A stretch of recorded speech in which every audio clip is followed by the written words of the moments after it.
Prisons do a decent job of keeping people in, but do they do just as good a job of keeping people out?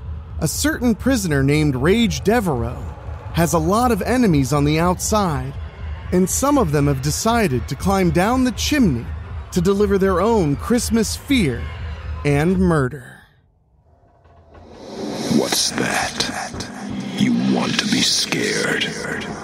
Come with me.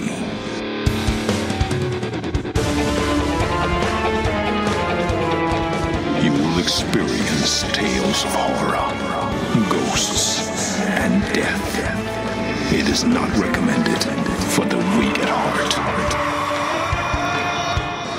Listen in the dark. It's more fun that way. This is Weekly Spooky.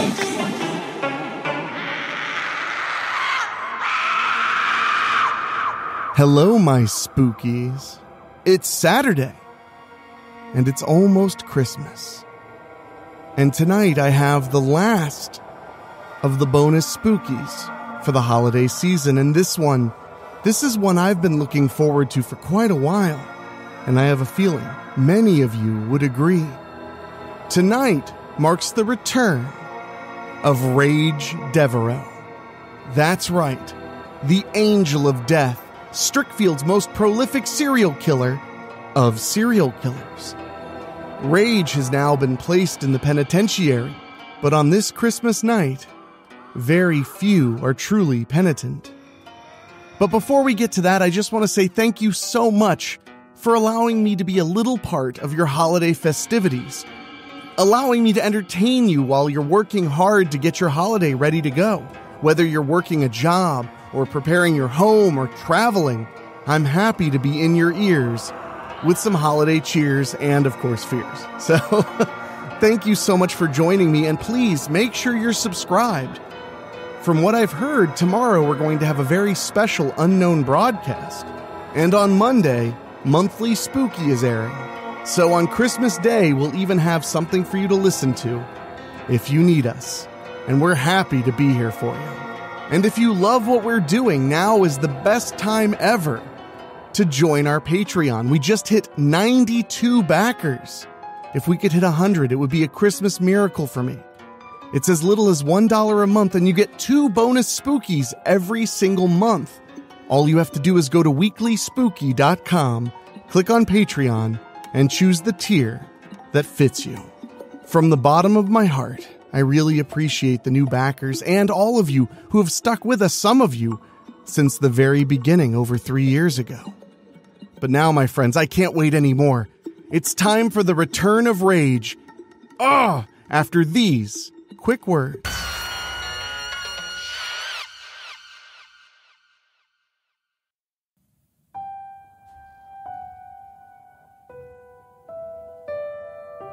Inner Raige by Rob Fields.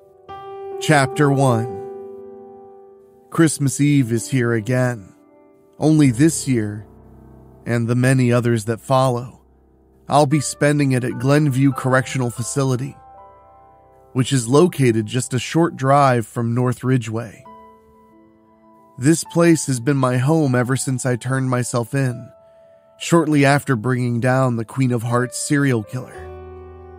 You see, I was also a serial killer, known as the Angel of Death.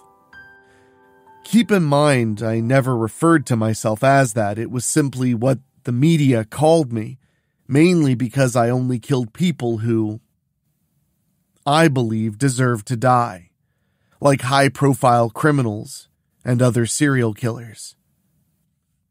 I might still be a serial killer today if I hadn't met Detective Drake Kazmarek.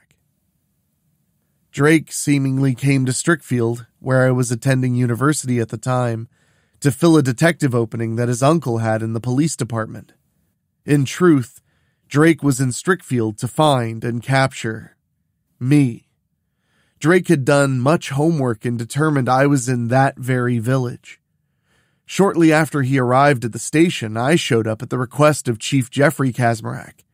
I was a police intern and assigned to Drake. I believe it was right then and there that Drake fell madly in love with me. At the time, I couldn't feel emotions, but I knew there was an ulterior motive for his being in Strickfield. As Drake mentored me during my off-campus hours, I decided to take my mentor as my new mate and applied myself to being his perfect girlfriend. Little did he realize that the serial killer he was looking for was right under his nose and in his bed. Why was Drake determined to capture me? Years ago, during my time in high school, I had killed a former North Ridgeway High teacher named Annie Judge. She was prostituting herself and selling drugs to my fellow students, even underage kids. When a girl turned up missing and I discovered she was dead, I trapped Annie Judge and ended her. Little did I realize that this particular kill would come back to haunt me in the form of Drake, who was Annie's former lover. Maybe Drake wanted to fall in love with me, and maybe he didn't. I've never asked him this. Even though I was putting myself in danger of him discovering me being a serial killer, I chose to be with him knowing that he was a good man. Choosing to remain with Drake was what ultimately became my undoing as a serial killer. Drake loved me so much that he wanted to marry me, to which I accepted his proposal. The Queen of Hearts killer had a personal vendetta with me and let me know she wanted to finish a prior conflict from before.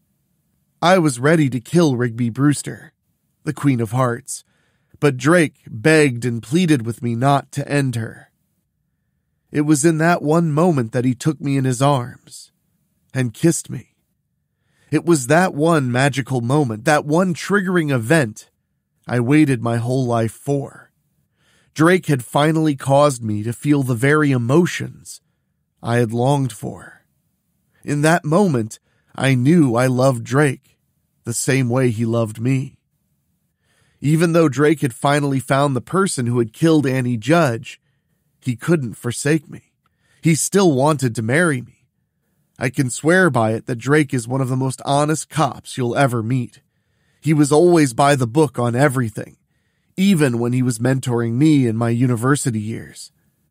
But this one time, Drake was willing to look the other way. Not just because he loved me, but because I never killed innocent people or children. The problem with that, however, was that my new emotions came back on me. I had a horrible nightmare of me killing some random person the way I've done so many hundreds of killers and criminals before. That was when I told Drake to arrest me. Even though it hurt him deep to have to do it, he read me my rights and took me to the station. I confessed to being the angel of death to Chief Kazmarak. I was found guilty at my trial and sentenced to life here at the Glenview Correctional Facility. However, I wouldn't be placed with the general population. My mama, Detective Raige Devereux, and Drake both had influence on the count of their reputations as detectives and went to bat for me. It was decided that I could have certain privileges in return for my services. I would help solve cases when they were presented to me. Because of my highly photographic memory, I was a great service in this aspect. Plus, I think like a killer. I'm in my very own special cell, which gives me many of the comforts of home. It's kind of like having a little apartment, except I can't always come and go when I please. I do get to go outside, but I'm all by myself and am constantly watched by the guards. Mama and Drake can both come visit me anytime they want. I've even had visits from both Chief Kazmarak and Chief Montgomery Cobbs, my mom's boss. You'd think I'd be regretting turning myself in. Here's the irony, though. I don't. I've been at peace ever since I got locked up. The only thing that really hurts is Drake. I couldn't even begin to tell you how many times I've told him to forget about me and find someone else who would be better suited for him. But he will not turn away from me. In fact, He still wants to marry me, even though I'm in Glenview for the rest of my life. Drake still won't give me up. Every so often he proposes to me again and wants to give me back my engagement ring that I returned to him once he arrested me. My problem here is that Drake challenges me to look him in the eyes and tell him I want him out of my life. If I can just tell him that, he'll respect my wishes and never come back. But every time I try, I burst into tears and clutch him to me. Mama told me that you can't just turn emotions on and off. I hate when she's right. So Drake and I are still together. Like I said, it's Christmas Eve. I'm sitting in my cell visiting with Mama. She's proud of me for having helped solve some heavy cases in the last month. Unfortunately, Mama won't be able to spend the night with me since she's on duty. She said she'd be back in the afternoon for Christmas. I told her I'd be okay since Drake was coming and would be spending the night with me. After Mama and I wish each other Merry Christmas, she leaves. Now it's just me and the guard at her station. Chapter 2. Chessie Carver has been one of the guards assigned to sit outside my cell since I was first placed in here. At first she didn't know what to make of me, but in time we started talking to each other. We came to build trust and understanding between us. In fact, it's getting close to the evening when Drake shows up and sees us playing chess. When he sees me pondering my next move, he asks me if I'm okay. I look up at him. This is what I get for teaching Chessie everything I know about chess. Drake watches us finish our game. Chessie beats me, barely. After I congratulate her on a game well played, she leaves my cell and returns to her station. Of course, she locks Drake and I in. Drake again makes my emotions rise when he lays a huge bag of Denoyer's Grill down on the table. I told you I'd bring you something wonderful for dinner, Drake reminds me. I start to cry a little when I smell those delicious pancakes. And the burgers. Wow, everything's still warm. You must have floored it from Denoyer's all the way here. What did you do, turn on the siren when you left there? Drake laughs. No, actually, there weren't too many people on the road on Christmas Eve. I look at the clock and see it's around 6. By now, many people are probably home or with family and friends to enjoy Christmas Eve. Having Drake here with me makes me glad I don't have to spend tonight or tomorrow alone. Before, I never really cared whether I was alone or not. Not when I didn't have feelings. You okay, Raige? Drake asks. Yeah, I quickly reply.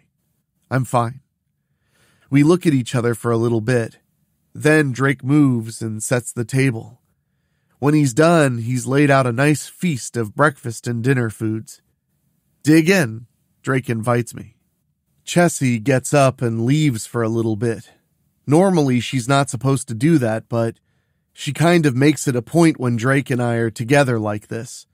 She's heard us talking to each other before and hasn't heard anything taboo. She's even been there when we've made out. I've even told her I'm not the least bit bothered by her. Still, she gives us alone time, at times. Drake and I have our Denoyer's Grill feast and talk about whatever.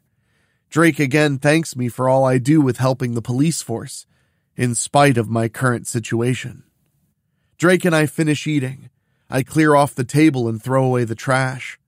Before I can sit down, Drake takes hold of my wrist and eases me to sit on his lap. We look at each other for a long moment before we have some kisses. Since Drake will be spending the night with me tonight, I can't wait until we can be intimate. The more we kiss, the more I'm finding it hard to be able to wait. Eventually, we do stop, so we can catch our breaths. I love you, he tells me. I close my eyes and bow my head a little. I still say you could do so much better than me. He puts his finger under my chin and raises my head back up. I open my eyes and look into his. just tell me to my face. Just say it and mean it, and I'll leave you right now. Once again, he's challenging me. I don't even get to have another attempt when I feel the tears on my face. When Drake holds me, I can't help holding him back. You deserve better, I persist. When I finish crying, Drake has the engagement ring out again. Again, I try to tell Drake to leave me and never look back, but the tears come more than ever. It hurts more and more each time, thinking of a life without Drake. I don't care that you're in here, Raige, Drake tells me again, like he's told me so many times before. I can come see you whenever I want. I can even stay with you. We should be living together in our own place, not here in prison, I tell him. I don't care where we are, he insists.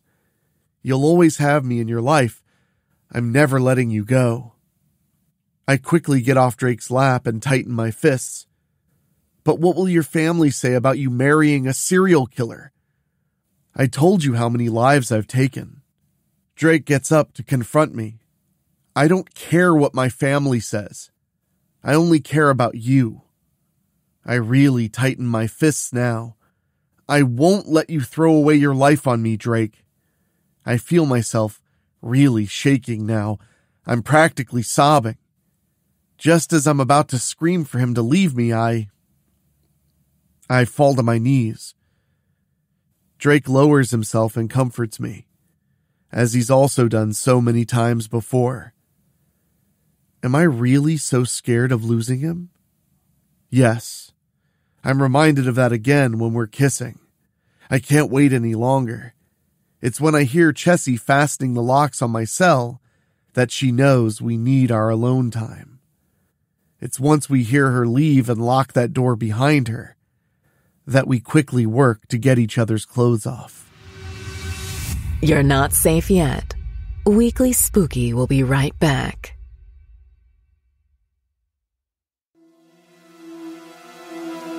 Chapter 3. Drake and I are spooned up together under the covers and watching TV. I can't help looking at the engagement ring again. He placed it on my finger and challenged me to take it off. It feels so wrong on so many levels, but at the same time, I know I can never remove it. I know I truly belong to him. You're going straight to hell with me, I tell him. You know that, right? If that's where we're getting married, then I accept, he tells me. We kiss again, then we get dressed and sit with each other. After a time, Chessie comes back in and unlocks my cell. When I look to her for an explanation, she reminds me that I'm allowed my time to leave my cell. Drake's allowed to take me to the rooms designated my free spaces. While other prisoners here can access these rooms during their times, they're not supposed to know when I'm even here. That's why I have my own private area and don't have a cellmate. Also, I can access rooms like the library because the other prisoners are locked up for the night. As long as Drake or Mama's with me, a guard doesn't always have to be. Drake and I head into the library and sit. Again, he tells me he wants to marry me. I tell him he knows my answer since I can't bring myself to remove the ring. I look at it again. I'll go straight to hell with you, he promises me, taking and holding my hands. Nothing is ever going to separate us, not even this prison. I squeeze his hands back. I truly do want better for him, but my emotions won't let me lose him. I love him way too much. However, Drake and I were about to have our love put to the test this very night. The test was about to start once we got up and started walking around the safe rooms again. We walk out into one of the hallways and head to the little theater. We go in and head up to the projection booth to see what we can watch together. Drake and I have watched movies in here together before. He tells me he's found a good Christmas movie for us to watch and puts it in. As soon as he turns the digital projector on, that's when the terror begins. Chapter 4. Drake reaches me when he sees me bent over the body of Sherman Biggs near the screen, one of the older guards I got along with. We had many conversations in the library on nights. "Careful, Raige," Drake warns me. "Don't let the other guards here see your—" "You can vouch for me," I remind him quickly. "Look at these." I point to the 2 puncture marks on Sherman's neck. This would explain why the body's pale.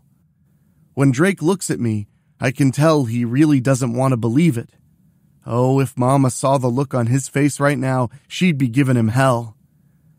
"Why won't you believe?" I ask. "You've seen vampires for yourself, Drake. Mama and I have both proven to you they're real. You were with us the night we took down Sharanda Thorne. You've seen vampires with your own 2 eyes. Drake seems to be at a loss for words. I groan, annoyed at his continued disbelief. If Mama was here right now, she'd slap you upside the head. Now he's giving me that look. I know Drake's never been comfortable around Mama. He's endured her for my sake. I point to Drake. "You stay close to me." "Stay close to you? You're not even armed, Raige," Drake counters, pulling his gun. He's right. Looking around, I can't pick up any of the chairs and break them for stakes, since they're all metal and attached to the floor. Suddenly, I have an idea. I grab Drake's hand. "Let's go." "Raige!" Drake protests. I lead Drake through one room after another until we come into the chapel. Fortunately, this supposedly holy place is open 24/7. I pull open the door and we both gasp. There's blood all over the altar, from the priest who's hanging from the large cross overshadowing it. "I had a feeling you would come here eventually, Raige Devereux," a feminine voice calls out. We look to see the telltale woman getting up from one of the pews and turning to face us. She looks like she's in her early 40s. I can see the facial features and immediately know who this woman is related to. "Yes, you recognize me, do you not?" Then she chuckles. "You remember my daughter, whom you destroyed. Your mother took my son. However, Sharanda was my favorite. Maximilian was a fool. It was no wonder that he died." She points to me.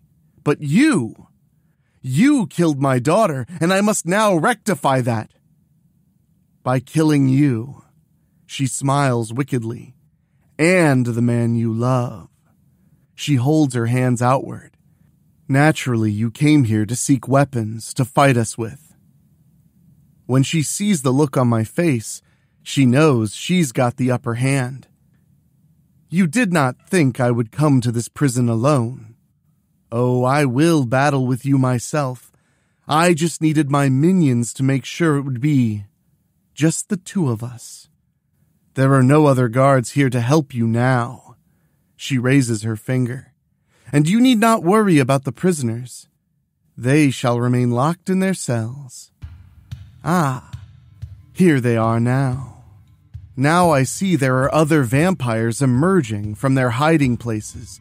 Their hissing noises and their red eyes tell me Drake and I are going to have our hands full." "Have you taken care of every last guard here?" the Thorn woman asks. "We have," one of them answers. "Excellent."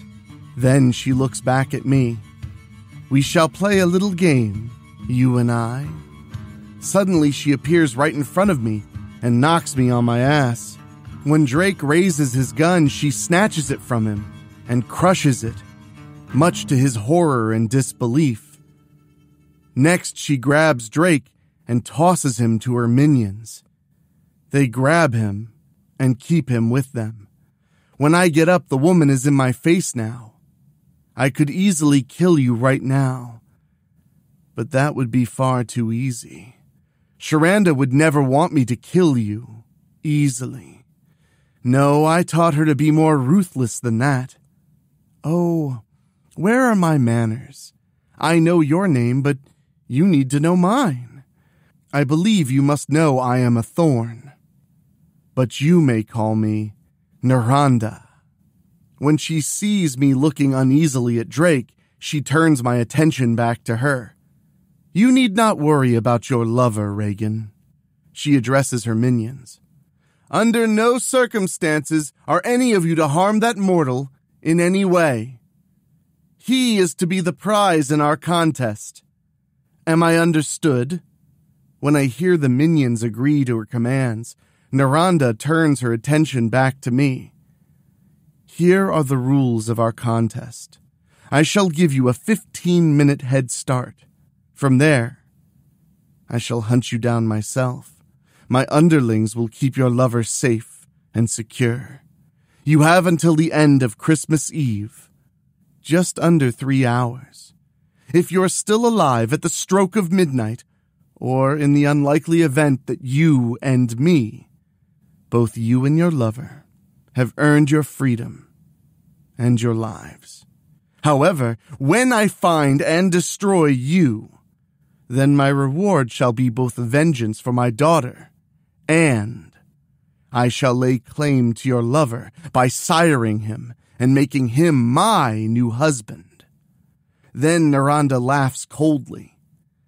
The fear on both of you is so ripe, I can practically taste it on my own tongue. She points to the clock. Your 15-minute head start begins now. If I were you, Reagan, I'd be taking every advantage of that time.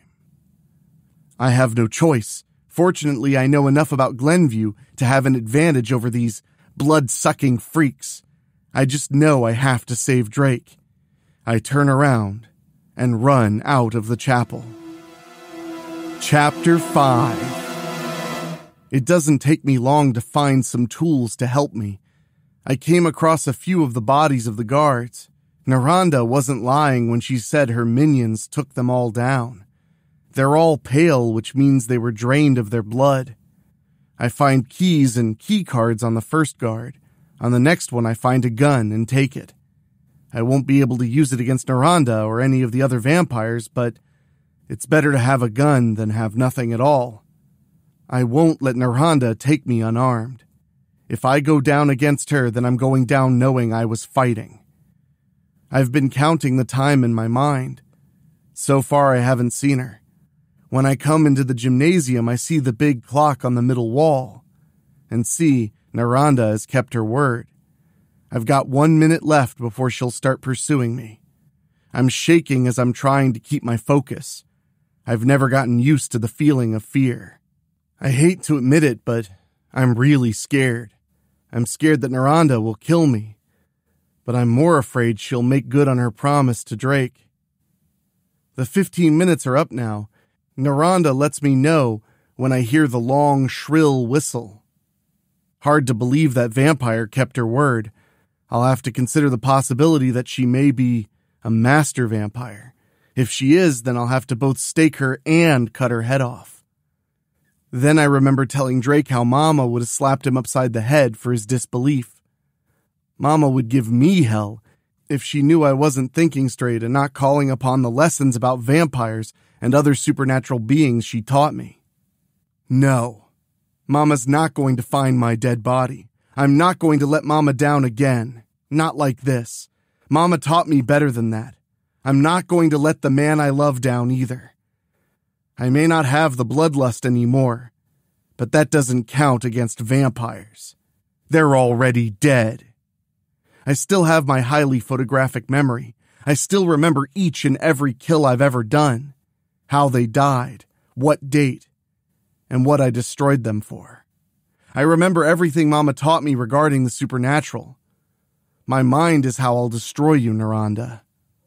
Just as I'm contemplating a plan, I hear some clacking on the floor as I reach the end of a long hall. I turn and see a large wolf looking right at me. And no, it's Naranda.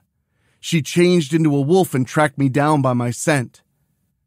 The wolf growls and runs swiftly towards me. I'm ready to turn and run.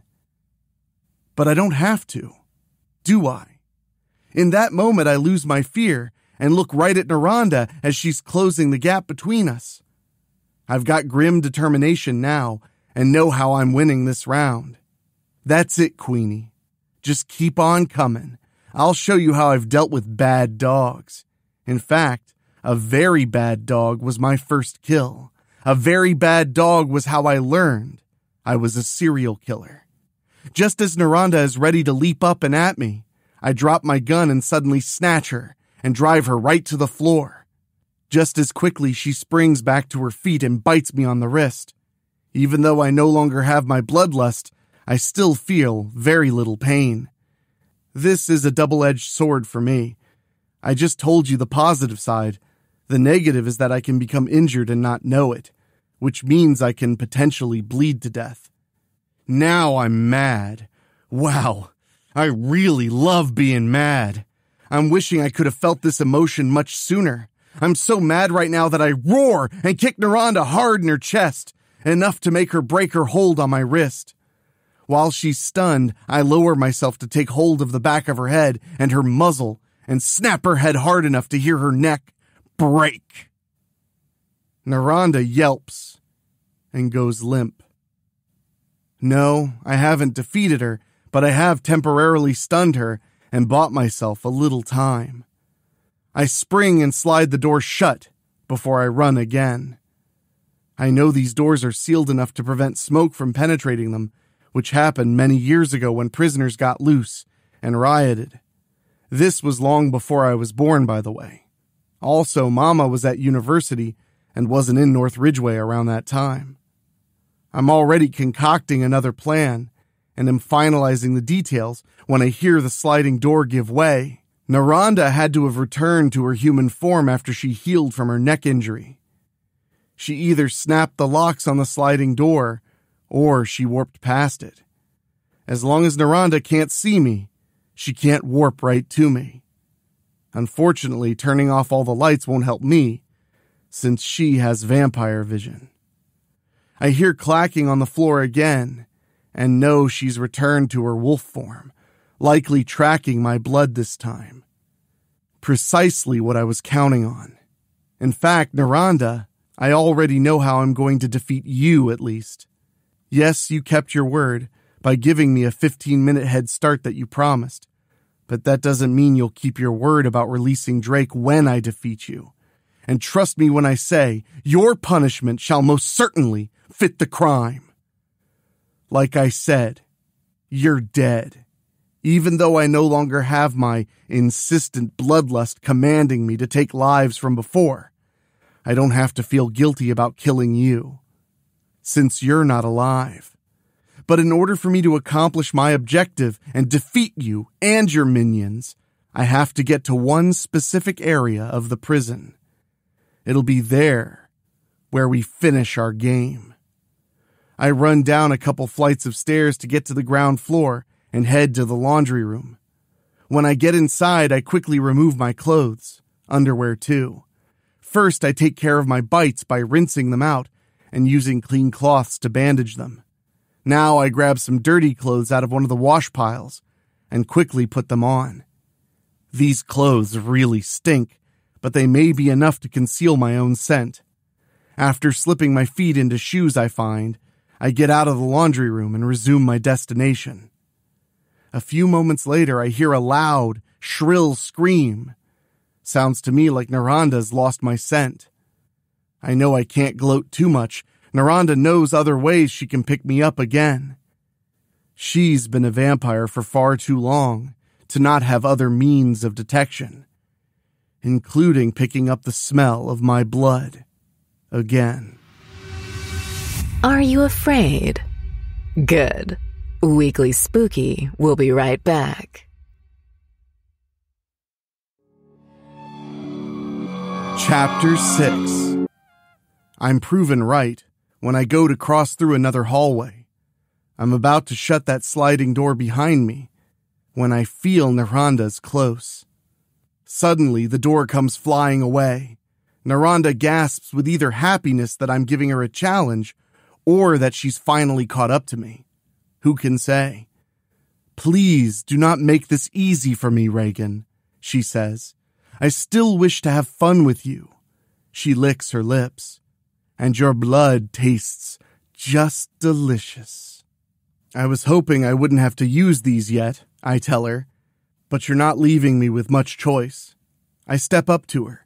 As she's putting her hands on my arms, I grab the neck of her form-fitting dress and pull it open to drop what's in my hand inside.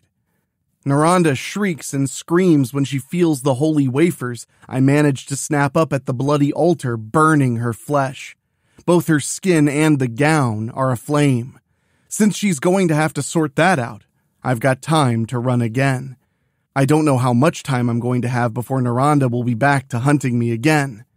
I can see the blood from my wrist soaking through my makeshift bandage. She'll smell that again and easily pick up the trail. Also, since she got close enough to me, she'll know the scent of these stinky clothes. Fortunately, I'm almost where I need to get to. I reach the women's shower room. Before I go in, I quickly get naked and turn on the water to hear all the nozzles fire up at once. I walk inside and stand underneath a spray of steamy water at the back center when Naranda enters and sees me. Oh, the look of confusion on her face. "What is the meaning of this, Reagan?" she asks.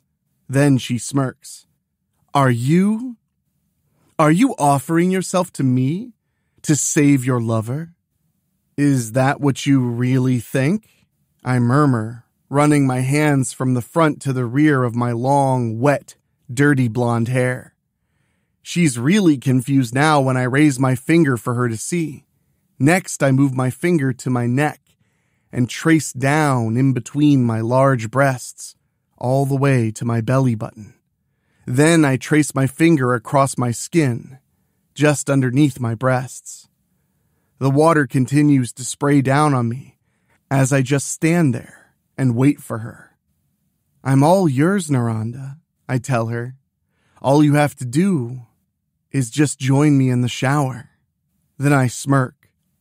If you can. She's still not sure what I've got in mind, but she walks towards me. The showers are wetting her down.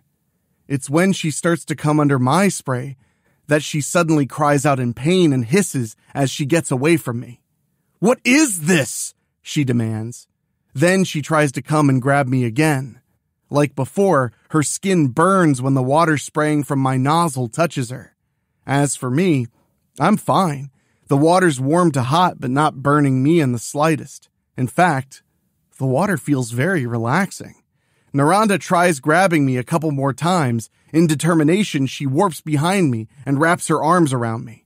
I cry out when she sinks her fangs into me again, this time at my shoulder. She holds on for as long as she can as she drinks from me. I can actually feel the pain of her fangs in my flesh. But why does this feel so wonderful? I think I love pain.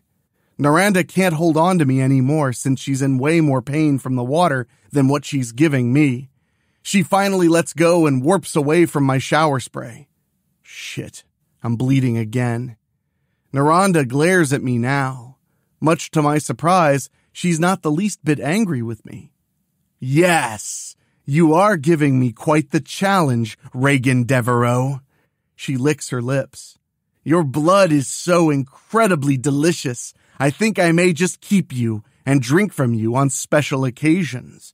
Perhaps you shall be the special reserve label blood I drink after I marry your man. I can see the steam coming off of her burning skin.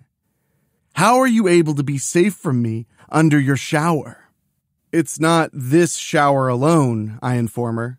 It's any shower I happen to stand underneath. I start to close up my chosen vampire trap when I leave the nozzle I'm under and move to another. See for yourself. Naranda cautiously moves to the nozzle I was underneath. Sure enough, her skin's not burning under that spray now. Yet she comes too close to the spray I'm now underneath, and her skin is burning again. She curses me, but is oddly happy at the same time. I quickly move to the shower entrance where there are two heavy spraying nozzles. I squat down and make the sign of the cross on the floors there. I make my way around to each of the other sprays and make the same sign underneath them. Naranda tries to stop me, but has to keep away since the water spraying on me is deadly to her. You think you can just seal me in here like this? Naranda yells. Exactly, I tell her. Every shower nozzle in here is deadly holy water to you now. In fact, I even disinfected my wounds with it. You hurt me, Naranda, but I'm sure my pain's nowhere near to what you're feeling right now. In fact, I don't even think you could turn into mist to be able to escape my trap. Naranda falls to her knees. She's not directly under the nozzles, but the steam is too much for her. Her skin is as red as a lobster's shell. She tries to change into a wolf, then a bat. She howls with pain before she returns to her human form and falls flat on her face and chest on the floor. Now, it's time to prepare her, for old time's sake. Chapter 7. Naranda wakes up and finds herself secured to a table in the infirmary.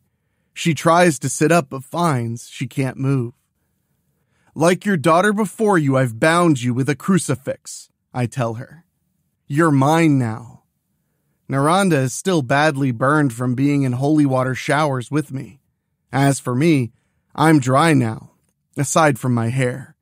She looks up at me now. Like Sharonda Thorne before her, she tries using her glam on me. Then she sees my eyes glowing red the way Sharonda and so many of my other victims before her have seen. What are you? Naranda demands. You cannot possibly be a human woman. I can feel your evil emitting from your very eyes. I wonder if I'll ever understand why my victims think I'm so evil. And then I put my hands on the pit of my stomach and feel my familiar passenger. I moan softly, knowing my bloodlust has returned. Coupled with my new emotions, it feels just amazing. I want more than anything to put Naranda to death and claim her. Now Naranda sees the plaques displaying the pictures of the dead guards I found. You and your minions have killed these people. Many of them had families who loved them a great deal. I understand your vile nature as a vampire, but in my eyes, you're all vicious murderers. You even tried to take my love from me. Regardless of whether you ever planned on keeping your word and letting him go, I will not be letting you go. Like your daughter before you, you're going to die by my hands very shortly. Naranda opens her mouth to show her fangs. My family will never stop coming for you, Raige Devereux. If you kill me here today, you will have enemies at every turn. The House of Thorn is a great one. Allow me to live and I shall bring you into my house. You would be greatly worshipped for your abilities as a prolific killer alone. I consider her a moment. Then I tell her, perhaps if you would have approached me years ago, when I was a child and raised me yourself, I might have been as your offering. But I was raised by a good and wonderful person who taught me to be a good girl and instilled her values in me. She even taught me her ways of dealing with your kind. I can never take innocence. I just can't do it. No. You will die here today. If your family comes for me, then they come for me. None of us will live forever, nor are we promised tomorrow. You are a fool to refuse my offer, Raige, Naranda yells. A fool! But today, you're the fool, I remind her. Or have you suddenly forgotten what I'm about to do to you? I reach over to my instruments and pick up one of the sharp wooden stakes I made. And now, Naranda Thorne. Let the punishment fit the crime. When I raise the stake, she yells for me to stop. I do, for a moment. Then she asks me how I was able to make those showers spray holy water. She tells me I must at least tell her that. But I don't, and bring the stake right down hard and fast. Naranda screams when the stake pierces her heart from the front to the back. I wait until she finally dies.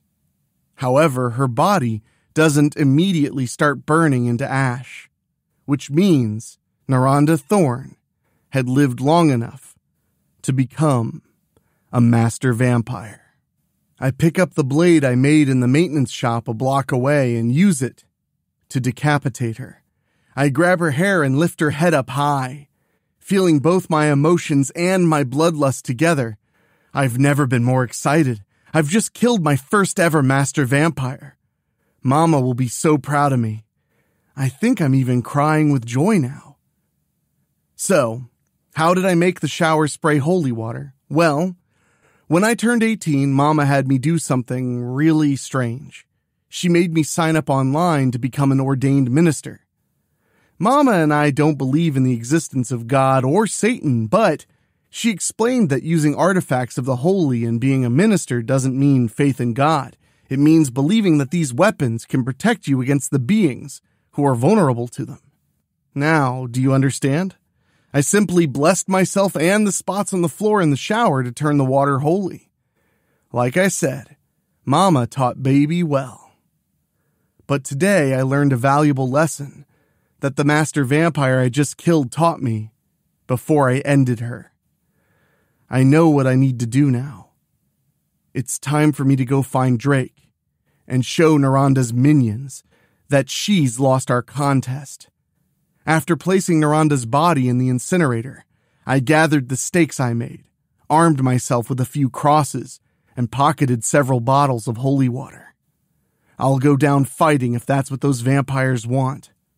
I secure Noranda's head and carry it in my hand.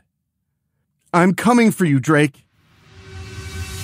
Did you hear that? Better check the locks on your doors. Weekly Spooky will be right back.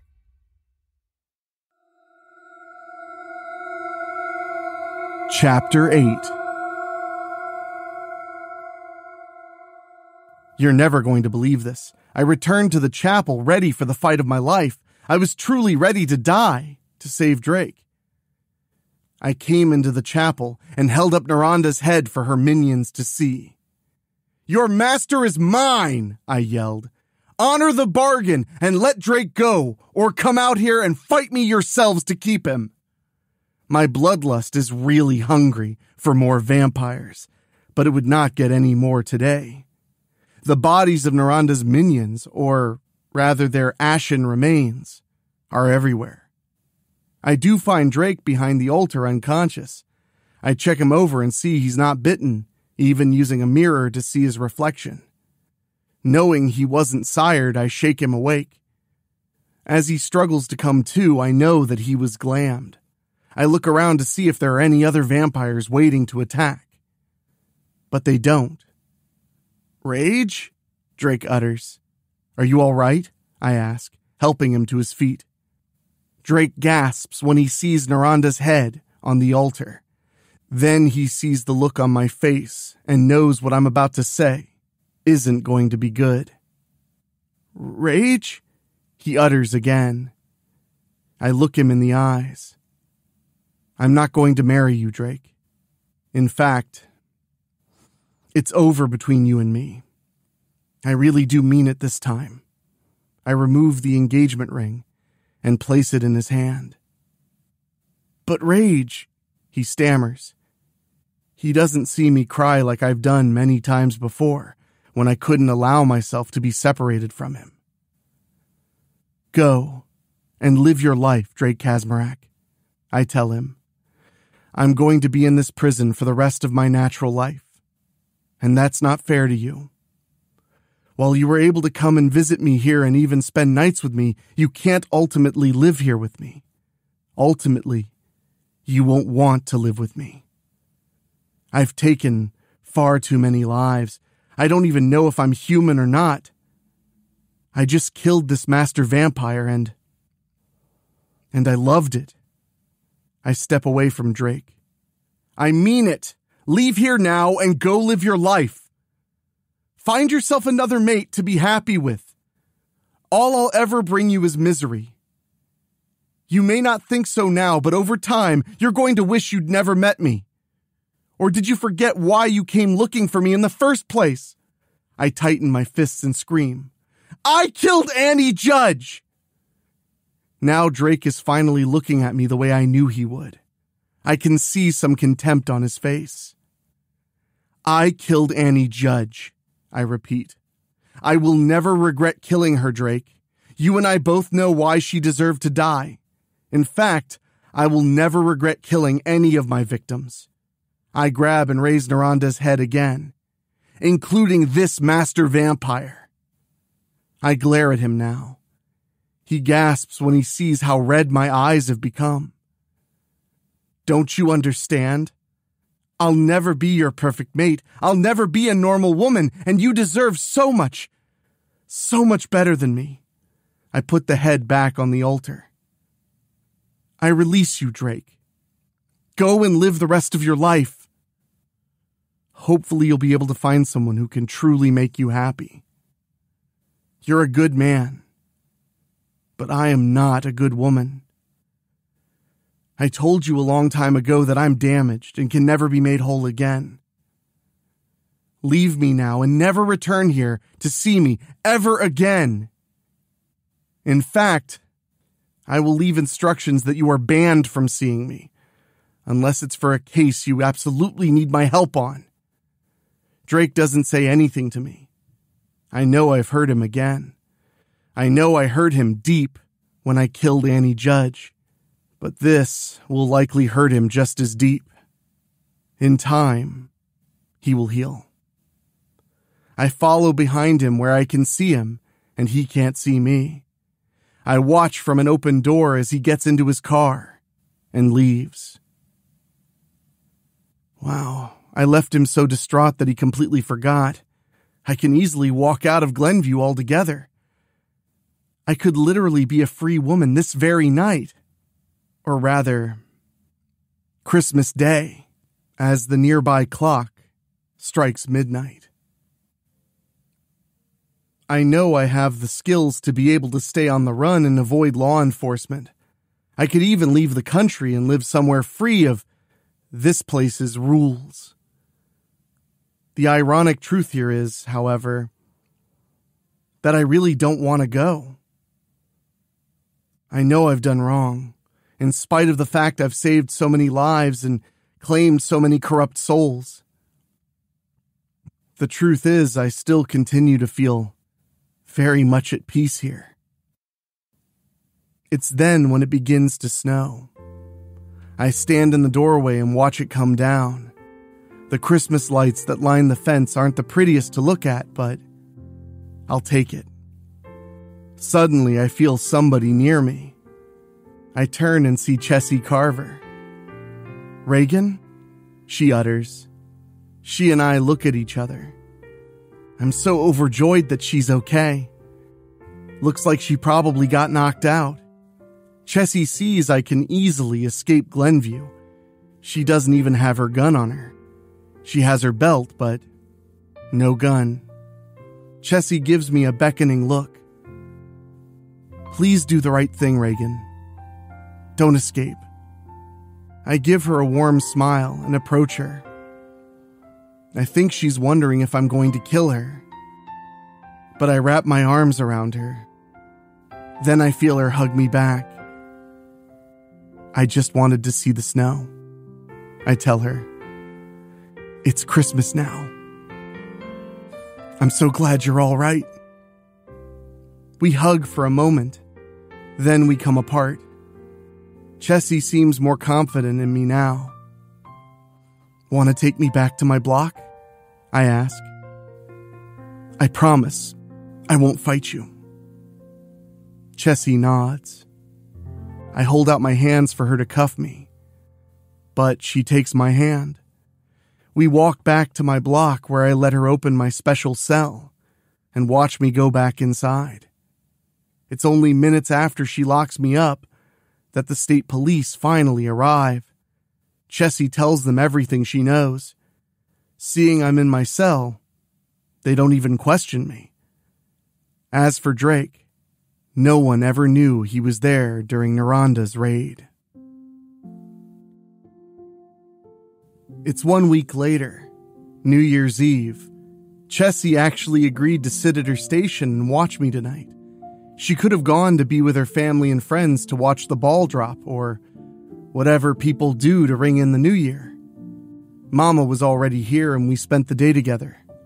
As for Christmas Eve, she got the full story from me on what happened. Like I said, She was very proud of me for slaying my first master vampire. She was even more proud of me for not escaping here when I had the chance. She said I was truly a good girl, and that she raised me right, in spite of the fact I was a serial killer. She was still sad and wondering where she went wrong with me on that. I assured her it was nothing she did.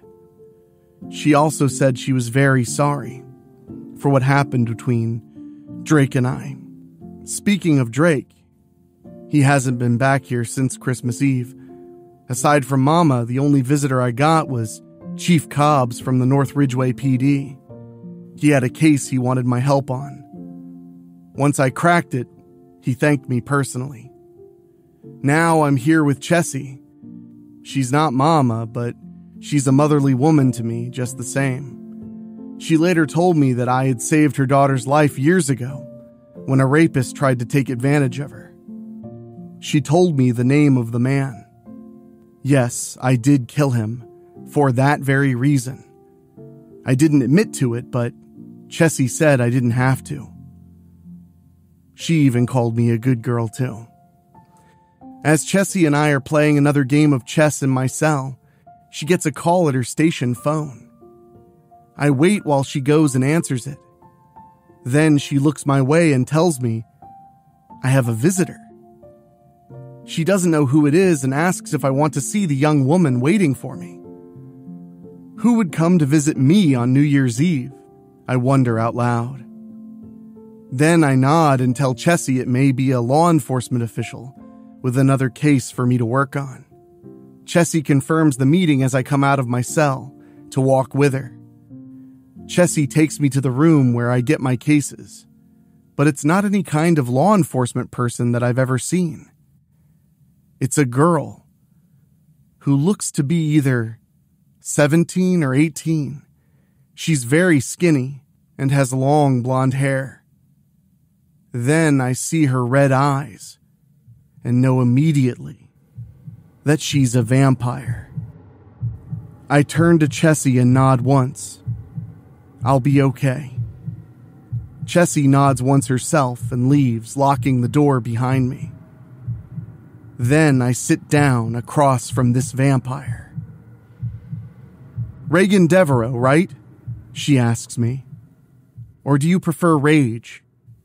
Raige is fine, I reply. The girl smiles. My name's Bella Tabon. I'd like it very much if we could have ourselves a friendly chat.